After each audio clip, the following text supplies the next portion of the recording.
성도 여러분 안녕하세요. 2021년 3월 13일 토요일 매일 묵상입니다. 다 함께 새 찬송가 218장, 통일 찬송가 369장 1절과 3절을 찬양하겠습니다.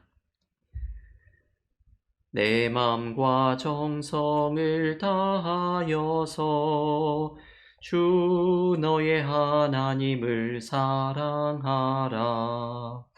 내 몸을 아끼고 사랑하듯 형제와 이웃을 사랑하라. 주께서 우리에게 명하시니 그 명령 따라서 살아가리. 나 항상 주님을 멀리하고 형제를 사랑하지 못하였다.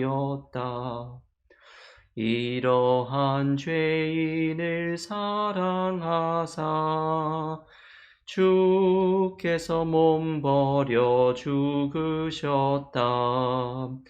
속죄의 큰 사랑 받은 이 몸 내 생명 다 바쳐 충성하리. 아멘. 오늘 매일 묵상에서 함께 묵상하는 하나님의 말씀은 마가복음 9장 30절에서 37절의 말씀입니다. 마가복음 9장 30절에서 37절 봉독하겠습니다.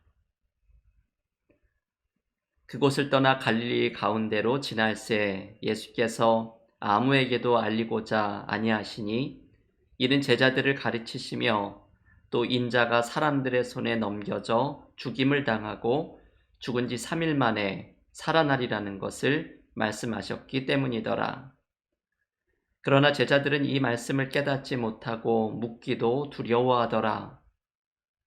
가버나움에 이르러 집에 계실새 제자들에게 물으시되 너희가 길에서 서로 토론한 것이 무엇이냐 하시되 그들이 잠잠하니 이는 길에서 서로 누가 크냐 하고 쟁론하였음이라. 예수께서 앉으사 12제자를 불러서 이르시되 누구든지 첫째가 되고자 하면 무사람의 끝이 되며 무사람을 섬기는 자가 되어야 하리라 하시고 어린아이 하나를 데려다가 그들 가운데 세우시고 안으시며 제자들에게 이르시되 누구든지 내 이름으로 이런 어린아이 하나를 영접하면 곧 나를 영접하며 누구든지 나를 영접하면 나를 영접함이 아니요 나를 보내신 이를 영접함이니라. 아멘. 하나님의 말씀입니다. 오늘 마가복음 묵상 46번째 시간입니다. 마가복음은 8장 중반에서부터 십자가의 길로 향하고 계시는 예수님의 모습을 소개하였습니다. 어제 묵상한 말씀 가운데에서 예수께서 변화산에서 내려오셔서 귀신 들린 아이 하나를 치유하여 주시는 장면 후에 예수님은 다시금 이 십자가의 길을 걸어가시기 시작하십니다. 이 길의 끝에는 예루살렘에서 기다리고 있는 십자가가 기다리고 있습니다. 그래서 예수께서는 다시 한번 자신이 걸어가고 계시는 이 길이 어떤 길인지를 오늘 본문에서 제자들에게 말씀해 주십니다. 오늘 본문 31절의 말씀입니다. 이는 제자들을 가르치시며 또 인자가 사람들의 손에 넘겨져 죽임을 당하고 죽은 지 3일 만에 살아나리라는 것을 말씀하셨기 때문이더라. 이 말씀은 예수님의 두 번째 순환 예고입니다. 십자가의 죽음과 부활에 대해서 예수께서 두 번째로 제자들에게 말씀하시는 것입니다. 하지만 제자들은 여전히 예수님의 이 말씀을 알아듣지를 못합니다.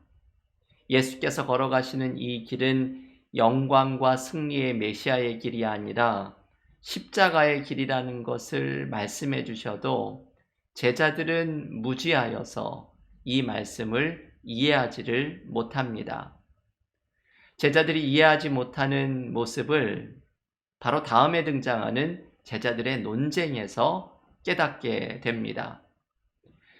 길 위에서 제자들이 무언가를 열심히 토론을 하고 있어서 예수께서 무엇을 그리 토론하느냐 물어보시니 제자들이 선뜻 대답을 하지 못합니다. 그도 그럴 것이 제자들이 길 위에서 논쟁하고 있었던 것은 누가 크냐라는 문제였기 때문입니다. 아마도 제자들은 예수께서 메시아가 되어서 영광의 자리에 오르셨을 때 거기에서 자기들이 한 자리씩 차지하게 될 것을 토론하고 있었을지 모르겠습니다. 그것을 위해서 서열을 정리하고 싶었던 것이지요. 제자들은 누가 크냐라고 논쟁을 하고 있는 모습을 보면서 예수님의 마음이 어떠하셨을까요? 여러분 생각을 해보면 참 황당한 일입니다.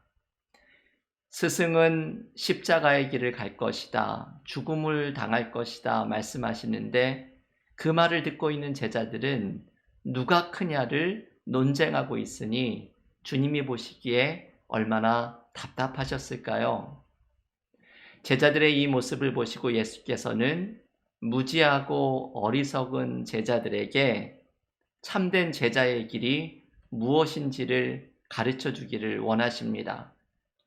주님이 십자가의 길을 걸어가시듯이 예수님의 제자가 해야 할 두 가지의 중요한 일을 예수께서는 제자들에게 가르쳐 주십니다. 첫 번째는 섬김입니다. 오늘 본문 35절의 말씀입니다. 예수께서 앉으사 12제자를 불러서 이르시되 누구든지 첫째가 되고자 하면 무사람의 끝이 되며 무사람을 섬기는 자가 되어야 하리라 하시고, 예수께서 말씀하신 참다운 제자의 모습은 섬기는 사람입니다. 누가 크냐라는 것으로 논쟁하는 것이 아니라 낮은 자리에 서서 겸손하게 섬기는 것이 주님의 제자라면 해야 하는 일이라는 것을 가르쳐 주십니다. 우리는 신앙생활이 깊어질수록 그리고 믿음이 성숙하게 될수록 섬김의 삶으로 나아가야 합니다. 남에게 대접을 받고 높은 자리에 올라가는 것이 아니라 예수께서 십자가의 길을 걸어가신 것처럼 주님의 제자들은 주님이 보여주신 모습처럼 섬김의 자리로 나아가야 합니다. 두 번째, 주님께서 제자들에게 가르쳐 주시는 참된 제자의 모습은 연약한 자를 영접하는 것입니다. 예수께서는 제자들 앞에 어린아이 하나를 세우시면서 37절에서 이렇게 말씀하십니다. 누구든지 내 이름으로 이런 어린아이 하나를 영접하면 곧 나를 영접하며 누구든지 나를 영접하면 나를 영접함이 아니요 나를 보내신 이를 영접함이니라. 예수께서는 어린아이 하나를 영접하라고 말씀하십니다. 우리는 이 말의 의미를 잘 깨닫지 못하는 때가 많습니다. 왜냐하면 주님의 때와 우리의 요즘 시대와는 문화가 다르기 때문이지요. 지금은 어린아이를 귀하게 여기는 문화이지만 예수님 당시에는 아이는 완전한 사람으로 존중받거나 대접을 받지 못하였습니다.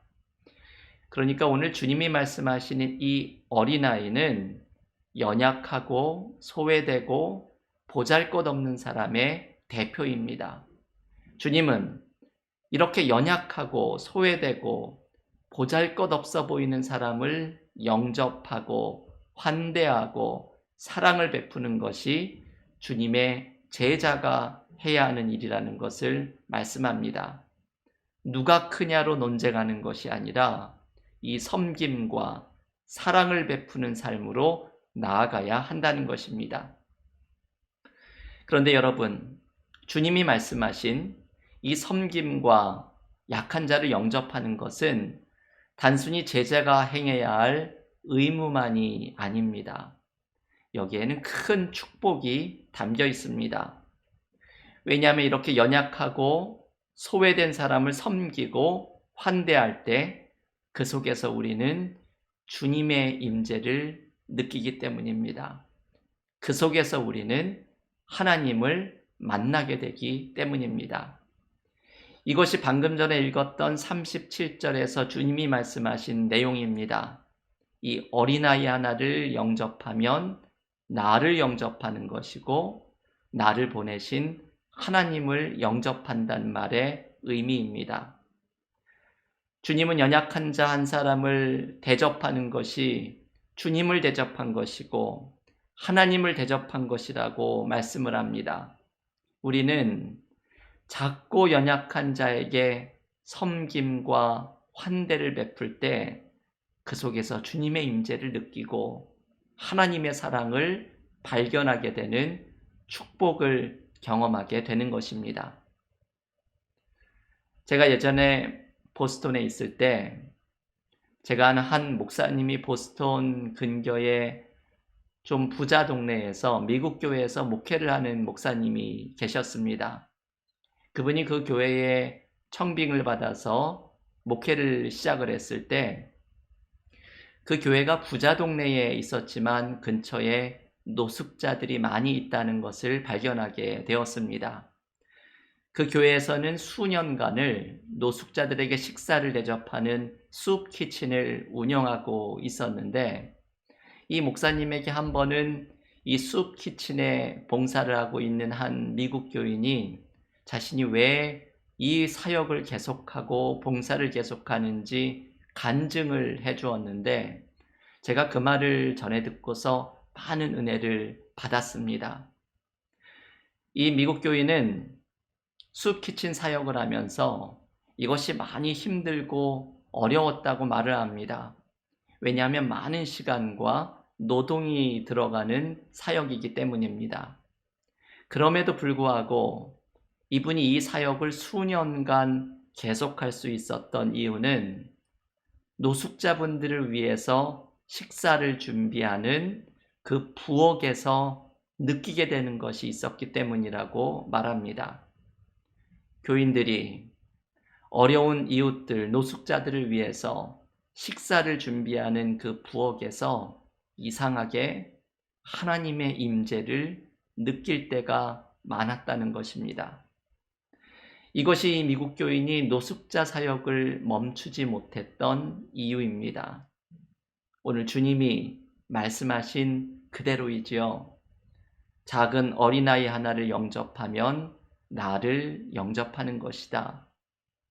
우리는 연약하고 소외된 사람을 섬기고 환대할 때 그 속에서 함께 하시는 주님의 임재를 발견하게 됩니다.